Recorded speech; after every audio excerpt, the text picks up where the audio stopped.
In the year 1715, the Sun King finally set. Louis XIV, the longest reigning monarch in European history, died in his colossal palace at Versailles.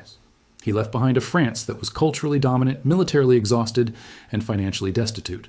The king had spent 72 years waging expensive wars and building extravagant monuments to his own glory. When the accountants finally opened the books after his death, they found a disaster. The national debt was astronomical. It amounted to roughly 3 billion livres.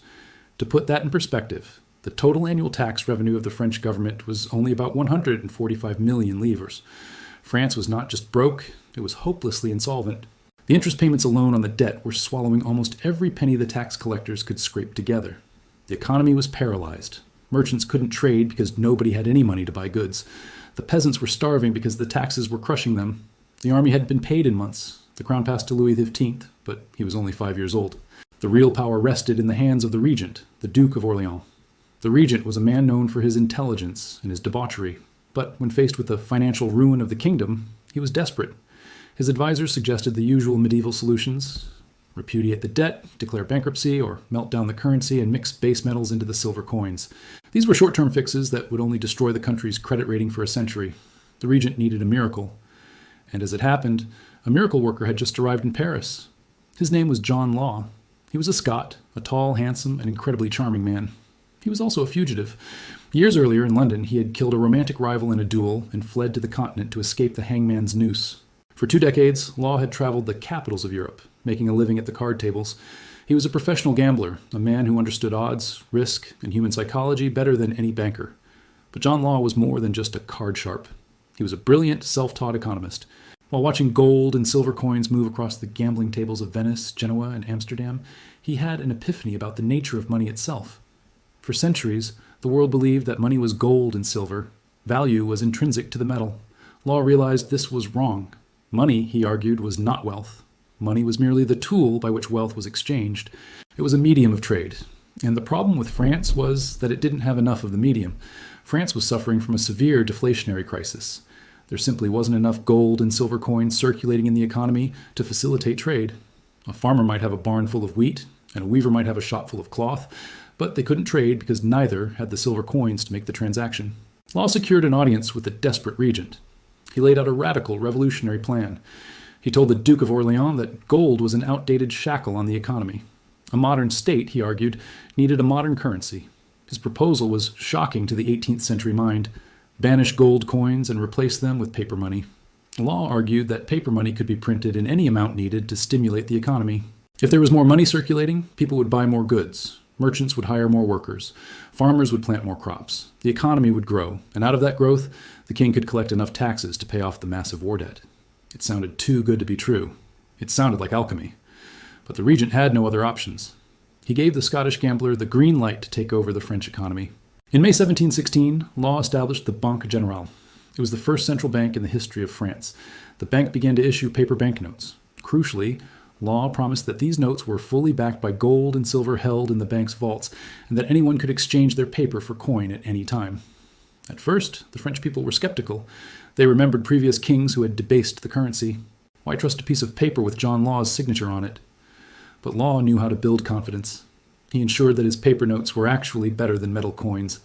The official silver coins of France fluctuated in value depending on the whims of the government, but Law promised his banknotes would always be redeemable for a fixed weight of silver. Suddenly, merchants preferred the paper. It was lighter, easier to transport, and its value was stable. The paper money began to circulate, and just as Law had predicted, the economy began to thaw. Trade picked up, taxes began to flow into the treasury. The regent was delighted. The Scottish gambler was a genius, but this was only the first phase of Law's master plan. The bank was just the engine. Now he needed a vehicle. He needed a way to suck up the massive mountain of government debt that was still crushing the state. Law looked across the Atlantic Ocean. France possessed a vast territory in North America known as Louisiana, named after the late Sun King. It stretched from the Gulf of Mexico all the way to Canada. It was a massive, untamed wilderness centered around the Mississippi River. To the average Frenchman, Louisiana was a mystery, but to John Law, it was an opportunity. He saw a blank slate onto which he could project the dreams of avarice. In 1717, Law convinced the regent to grant him a trading monopoly. He formed the Company of the West, later known as the Mississippi Company. The French government gave Law exclusive rights to all trade, commerce, and colonization in this vast American territory. The deal was simple on paper. The company would develop Louisiana, find gold and silver mines similar to those the Spanish had found in Mexico, and establish lucrative tobacco plantations. The profits from this new world would flow back to France, enriching the shareholders and saving the kingdom.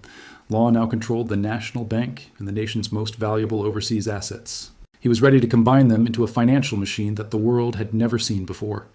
He was about to create the first modern stock market bubble. He was going to turn the debts of a bankrupt king into the dream of infinite wealth. To make the Mississippi Company a success, John Law needed investors. He needed the French people to take their savings out from under their mattresses and put them into his new venture. But in 1717, Louisiana was nothing but a swamp. There were no cities, no mines, and barely any French settlers. It was a vast, fever-ridden wilderness. So Law did what every great promoter does when the product is lacking. He sold the dream. He launched one of the most aggressive propaganda campaigns in history. He hired illustrators to create beautiful engravings of the Mississippi Territory. These images didn't show the reality of alligator-infested bayous and mosquitoes thick enough to choke a man. Instead, they depicted a Garden of Eden. The engravings showed happy, docile natives coming forward to offer French settlers massive chunks of gold and emeralds. They showed fertile plains waiting for the plow. They showed mountains of silver gleaming in the sun. Law's message to the French public was simple. The Spanish found mountains of gold in Mexico. We have found mountains of gold in Mississippi. All you have to do to get your share is buy stock in my company. He released the first batch of shares to the public. He priced them at 500 livres each. But here was the stroke of financial genius that would hook the entire nation. He allowed investors to pay for these shares, not just with gold or silver, but with government debt bonds. Remember, France was drowning in war debt. Thousands of citizens held these government bonds, the billets d'etat, which were practically worthless because the king couldn't pay the interest. They were trading at a massive discount, sometimes worth only 20% of their face value. Law told the people, "Give me your worthless government debt, and I will give you a share in a company that owns half of America." It was an irresistible offer. It was a debt-for-equity swap on a national scale. The French public rushed to trade their bad debt for a piece of the Louisiana dream. The first share issue sold out immediately. Law issued more and more. To ensure the price kept rising, Law utilized the power of his other creation, the Banque Générale. He essentially merged the bank and the company. He used the bank's printing presses to print paper money, which the bank then lent to investors at low interest rates, specifically so they could buy Mississippi shares. It was a perfect self-reinforcing loop. The bank printed money. People borrowed the money. They used the money to buy shares. The buying pressure pushed the stock price up. Seeing the price go up, more people borrowed more money to buy more shares. By 1719, Paris had descended into total madness. The price of a single share, originally 500 livres, smashed through 1,000, then 2,000, then 5,000. The center of this financial hurricane was a narrow street in Paris called the Rue Quincampoix. This was where the traders gathered. It became the Wall Street of the 18th century, but far more chaotic. The street was so crowded with people trying to buy stock that guards had to block off both ends at night to clear the bodies. Aristocrats, soldiers, servants, and priests rubbed shoulders in the mud, screaming out prices. The social order of France evaporated. The only thing that mattered was whether you owned Mississippi stock. There are famous stories of the hysteria from the street. One legend tells of a hunchback who made a small fortune simply by standing in the street and renting out his back as a writing desk for brokers to sign contracts on. Another tells of a woman who instructed her carriage driver to deliberately crash her carriage into a post near where John Law was eating dinner, just so she could pretend to be injured and have a chance to speak with him about buying shares. The wealth being generated was staggering. Servants who had invested their meager wages suddenly found themselves richer than their masters. A new word had to be invented to describe these people. The French called them millionaires. It was the first time this word was widely used in history. By the second half of 1719, the share price hit 10,000 livres. The company was now valued at more than all the gold and silver in Europe. John Law was no longer just a Scottish gambler. He was the most powerful man in France. The regent appointed him Controller General of Finances. He effectively controlled the tax collection, the mint, the colonial trade, and the national debt. He was the entire economy. And on paper, he had saved France. The massive national debt that had crippled the state after Louis XIV's death had vanished. It had all been converted into Mississippi shares. The king didn't owe money anymore, the company did. And as long as the share price stayed high, everyone was happy. But behind the scenes, Law faced a terrifying problem. The hype was moving faster than the reality. He had promised mountains of gold and thriving cities in Louisiana. But in reality, the colony was a disaster. To keep the stock price up, Law needed to show progress. He needed to show that Louisiana was being populated. But no respectable Frenchman wanted to move to a swamp. So Law turned to coercion. He swept the prisons of Paris. He took thieves, murderers, and debtors and put them in chains. He marched them to the ports to be shipped to America. He rounded up prostitutes and homeless women from the streets and forced them to marry the male prisoners before dragging them onto the ships. These unfortunate souls were paraded through Paris on their way to the coast. Law-esque propagandists told the investors that these were colonists eager to build the new empire. In reality, they were a slave labor force being sent to die. And die they did. The conditions on the ships were horrific. Disease ran rampant. Of the thousands sent to Louisiana in these years, it is estimated that less than 20% survived. They died of yellow fever, starvation, and exhaustion. The Garden of Eden was a graveyard. Back in Paris, Law suppressed these reports. He censored the letters coming back from the colony. He bribed newspaper editors. He kept the printing presses running hot, churning out more paper money to keep the liquidity flowing in the Rue Quincampoix. But a bubble is a fragile thing. It relies entirely on faith. As long as everyone believes the price will go up, it goes up. But the singular moment, that the smart money decides to cash out, the gravity of reality takes hold. In late 1719, the cracks began to appear. A few wealthy investors, princes, and savvy merchants looked at the numbers. They calculated the real value of the trade with Louisiana, which was zero, and compared it to the stock valuation. They realized it was a hallucination. They decided to quietly exit. They sold their shares at the peak, collecting millions in paper banknotes. But they didn't want the paper. They knew the paper was being printed into infinity. They wanted something real. They took their wagon loads of paper notes to the Banque Générale, Law's bank, and demanded to exchange them for gold and silver coin, as was their legal right. At first, Law paid them. He had to. The entire system depended on the promise that the paper was as good as gold. But as more and more millionaires tried to cash out, the bank's vaults began to empty. One famous story involves the Prince de Conti, a powerful nobleman who was angry with Law. He sent 3 wagons to the bank and demanded they be filled with gold in exchange for his paper notes. Law paid him, but he was terrified. He realized that if just a few more princes did the same thing, the bank would break. Law went to the regent and begged for help. He argued that these people were sabotaging the economy by hoarding gold. He convinced the regent to pass a series of tyrannical laws to stop the bleeding. First, they made it illegal to export gold from France. Then, they devalued the gold coinage, trying to make the paper seem more valuable. Finally, in a desperate move that signaled the beginning of the end, Law convinced the government to make it illegal to own large amounts of gold or silver jewelry. They sent the police to raid the homes of the wealthy. Servants were paid rewards to inform on their masters if they were hiding gold. The French government was now confiscating real wealth to force people to use the fake wealth they had created. The atmosphere in Paris shifted from euphoria to paranoia. The trading in the Rue Quincampoix became violent. The smart money had already left. Now the middle class was holding the bag.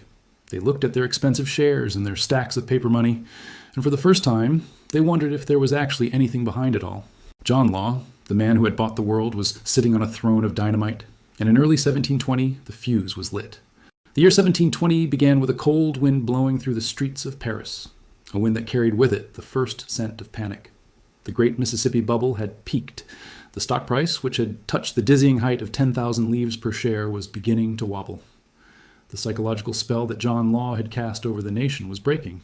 For 3 years, the French people had suspended their disbelief. They had believed that paper was gold. They had believed that a swamp in Louisiana was a paradise. They had believed that debt was wealth. But now, the gravity of economics was reasserting itself. The crisis began with a slow leak. The wealthy and the well-connected, the princes of the blood and the inner circle of the regent, were the first to see the writing on the wall. They realized that the paper profits were illusory. They quietly began to sell. They dumped their Mississippi shares by the thousands, collecting millions in paper banknotes. But they didn't keep the paper. They knew that Law had printed far too much of it. The volume of paper money in circulation had ballooned to over 1 billion livres, an amount that far exceeded all the goods and services in the entire French economy. The smart money knew that inflation was coming. So they took their paper millions and converted them into anything real they could find. They bought diamonds. They bought silverware. They bought country estates. And most damaging of all, they demanded gold coin from the bank. John Law watched this exodus with growing terror. He was now the Controller General of Finances, effectively the Prime Minister of France. He had absolute power, but he was powerless to stop the market from correcting itself. He saw the gold draining out of his vaults and realized that if the trend continued, the Banque Générale would be insolvent within weeks. He decided to fight the market, but he didn't fight it with economics. He fought it with tyranny. In January and February of 1720, Law convinced the regent to pass a series of totalitarian decrees that turned France into a financial police state. Since people were preferring gold to his paper money, Law decided to criminalize gold. He issued a royal edict banning the export of gold and silver coins. When that didn't stop the bleeding, he went further. He made it illegal for any French citizen to own more than 500 livres in gold or silver coin. It was a shocking violation of property rights. Overnight, the traditional money that people had used for thousands of years became contraband. To enforce this, Law unleashed a wave of terror. He empowered the police to conduct warrantless searches of private homes. They tore up floorboards and broke open cellars looking for hidden stashes of coin. Worst of all, Law encouraged a culture of betrayal. He offered a reward to anyone who informed on a neighbor or master hiding gold. Servants denounced their employers. Brothers denounced brothers. The prisons filled with people whose only crime was trying to save their life savings from a crashing system. But the most bizarre decree was yet to come. In a desperate attempt to prop up the value of his paper shares, Law declared that the manufacturing and selling of gold jewelry and silverware was prohibited. He tried to erase precious metals from the collective consciousness of France. He wanted to leave the people with no option but paper. For a brief moment, the terror worked. People were too afraid to use gold, so they used paper. But this created a new monster, hyperinflation. Because the wealthy were dumping their stocks, there was a flood of paper money hitting the streets. But because the government had banned gold, all that money chased the few remaining real goods: food, cloth, and land. Prices skyrocketed. The cost of bread doubled, then tripled. A bushel of wheat that cost a few livres in 1719 cost hundreds in 1720. The millionaires, who had felt so rich in December, found that their paper fortunes could barely buy dinner in March. The illusion of wealth was being stripped away by the reality of the grocery bill. Law was trapped. He tried to stabilize the stock price by pegging it. He declared that the bank would buy any Mississippi share for 9,000 livres. This was a fatal mistake. It meant that the government was effectively printing infinite money to buy worthless stock. The printing presses at the bank ran red hot. They worked day and night, churning out millions of livres just to pay off the investors who were selling their shares back to the state. The money supply exploded. The currency became a joke. Foreign merchants refused to accept French paper. Imports stopped. Shortages began. By May 1720, John Law, the man who had promised to eliminate debt, had created a financial apocalypse. The amount of paper money in circulation was 4 times larger than the total value of all the gold and silver in the kingdom. It was in this chaotic atmosphere that Law made his fatal error. He decided that he had to deflate the bubble. He had to bring the value of the paper money back in line with reality. He approached the problem like a mathematician, forgetting that he was dealing with human beings. On May 24th, 1720, Law issued the infamous Edict of May. The decree announced that over the next few months, the official value of the Mississippi shares would be reduced from 9,000 livres to 5,000. It also stated that the value of the paper banknotes would be cut in half. Law thought this was a sensible adjustment. He was trying to conduct a controlled landing of the economy. He thought the people would understand that this was necessary to save the system. He was wrong. The public did not see it as an adjustment. They saw it as theft. The Edict of May was a declaration of bankruptcy by the state. The government was admitting that the money in people's pockets was worth half of what it said on the face. The trust, which was the only thing holding the system together, evaporated instantly. The reaction was violent. Paris exploded. The mob poured into the streets, screaming for Law's head. They called him a thief, a liar, and a foreigner who had come to destroy France. The regent, terrified by the anger of the crowd, was forced to revoke the edict just 6 days later. But it was too late. The spell was broken.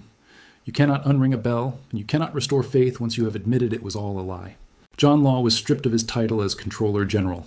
For his own safety, the regent placed him under house arrest in the Palais Royal. The man who had been the toast of Europe, who had been courted by dukes and bishops, was now a prisoner, listening to the chants of the mob outside demanding his execution. The summer of 1720 was a long, hot nightmare.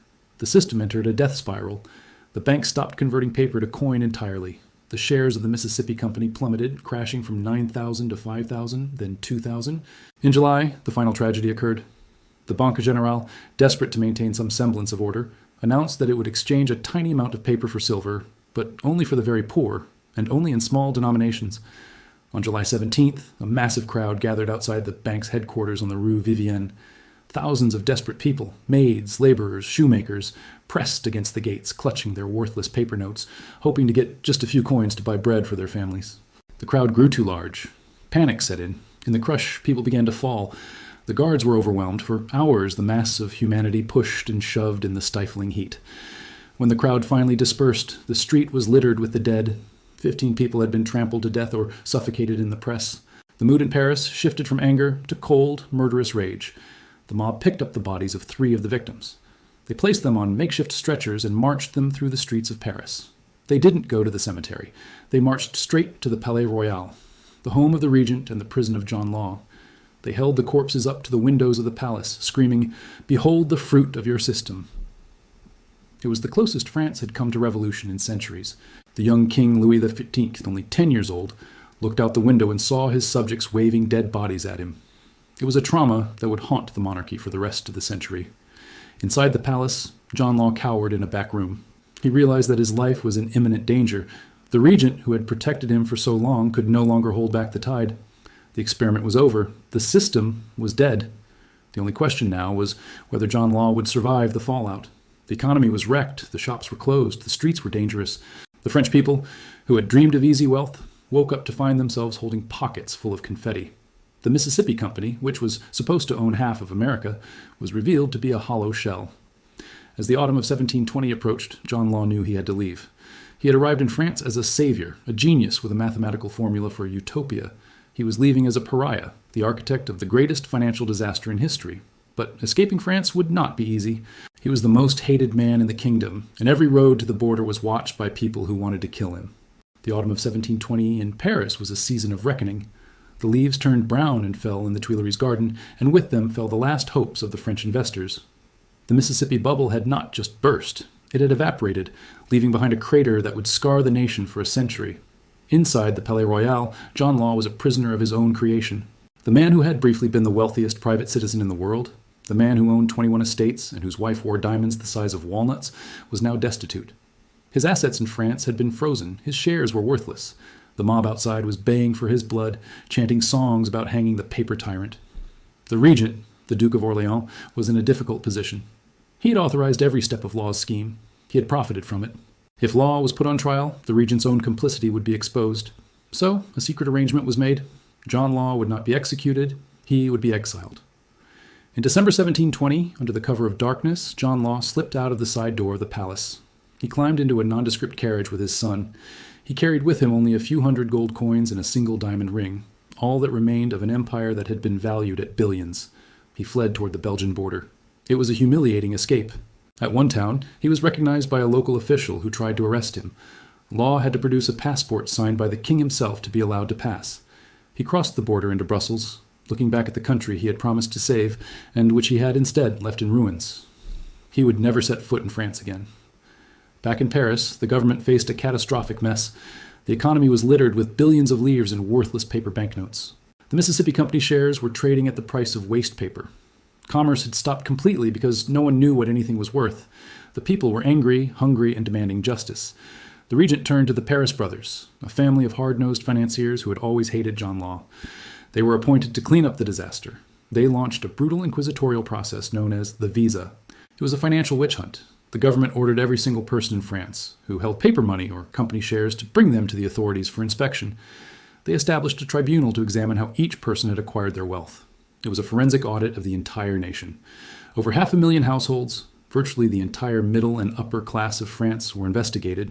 If the tribunal decided that you were a profiteer who had made money by speculating, they confiscated your wealth. If they decided you were a bona fide investor who had simply been duped, they gave you government bonds worth a tiny fraction of your paper loss. The visa was a scene of national trauma. Thousands of clerks worked day and night in the Louvre, sorting through mountains of paper. The secrets of the rich were laid bare. Reputations were destroyed. The millionaires, who had ridden in carriages 6 months earlier, were reduced to begging. The process culminated in a massive bonfire.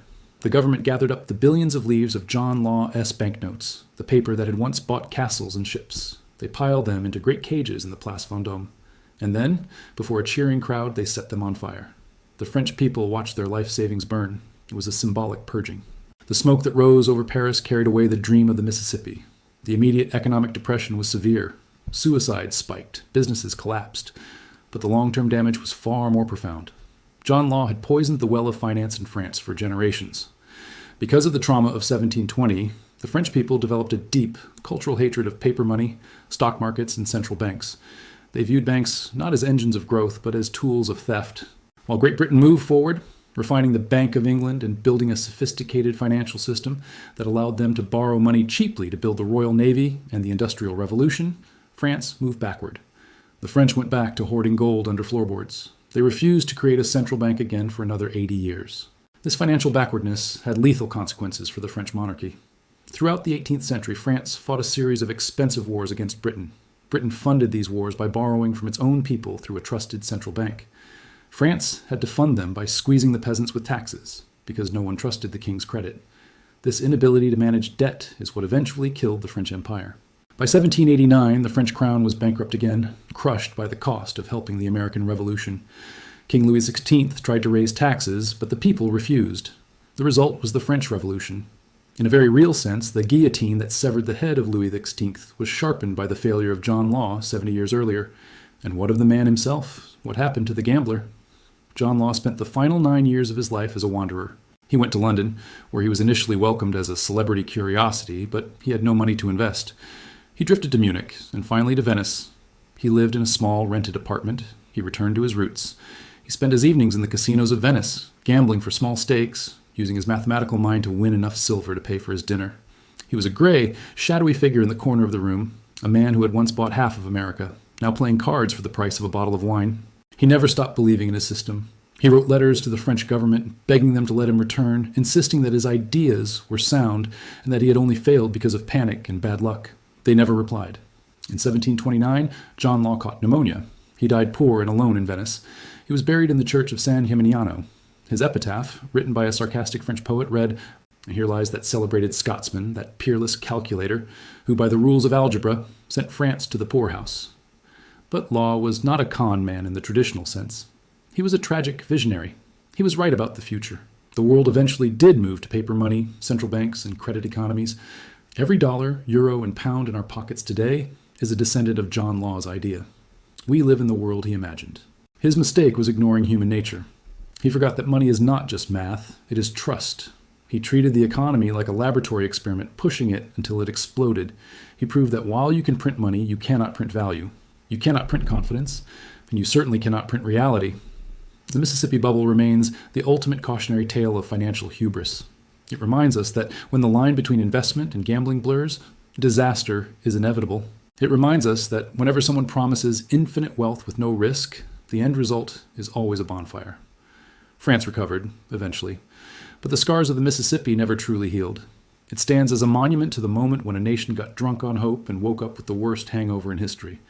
The swamp in Louisiana is now a part of the United States, but in the financial history of the world, it will always belong to John Law. I'm John, and this is the Cinematic History Tales channel. Subscribe now to stay ahead of the curve, because when the history books are written, you'll want to be among the few who saw it coming.